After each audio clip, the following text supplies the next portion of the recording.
almost there, Ninang! Lucille, the walls have ears. Ang dami nakikinig.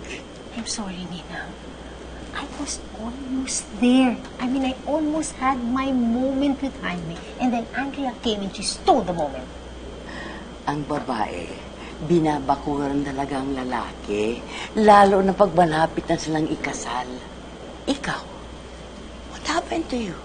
Hindi ka nakahalik kay Jaime. Nahalata ka pa ni Andrea. What's going on?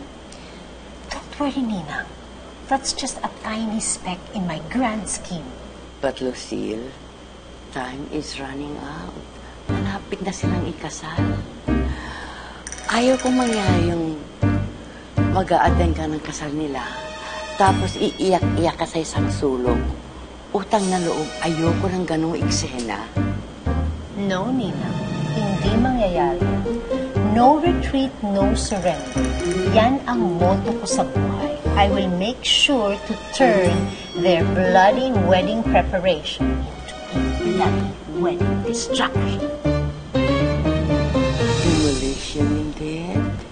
Gone are the days when Lucila was the subject of ridicule, intimidation, and prejudice.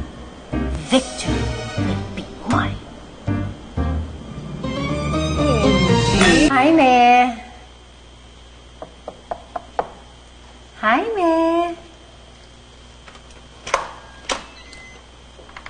Oh, Lucille, anong ginagawa mo rito? Gising ka pa. Di kasi ako makatulog eh. Naiilang kasi ako na pinagseselosan ako ni Andrea. Okay na yun. Nag-usap na kami. Okay na yun. Well, I can't blame her kasi syempre boyfriend ka niya. At sino ba namang girlfriend na hindi magsaselo sa akin? Tignan mo naman, at my age, I still look hot. Yeah. Obvious naman eh. Grabe. So, Kaya naiintindihan ko naman talaga si Andrea. Pero, pinuin mo, pinag-iisipan niya tayong dalawa. Eh, hindi ba? Parang magkapatid lang tayo. sinabi ko na nga kay Andrea yun. Okay. Okay, this is what we're going to do, alright? Mas mabuti pa siguro kung hindi ka na lang ma-involved sa aming mga wedding preparations. Ha? Pero bakit? Wala namang masama eh. I just want to be of help.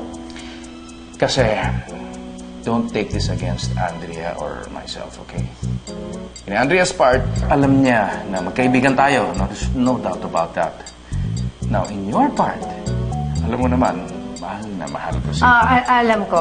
Huwag mo na ipatuloy. Alam ko na yun. And I guess the situation is really complicated. I mean, you're the groom, she's the bride, and I guess I'm just the best friend. Hato ko talaga na yan. Wala. Sige na, matulog ka na. Oo, tulog na. Pahinga na ako. Ikaw, matulog ka na rin, ha? Sige. Usap tayo bukas, ha? Sige. Sana Okay. hindi na tayo matulog. Okay. Ano nga mo? Wala. Sabi ko matulog ka na. Good night. Good night. Okay. Tulog ka na rin. Sige. Night.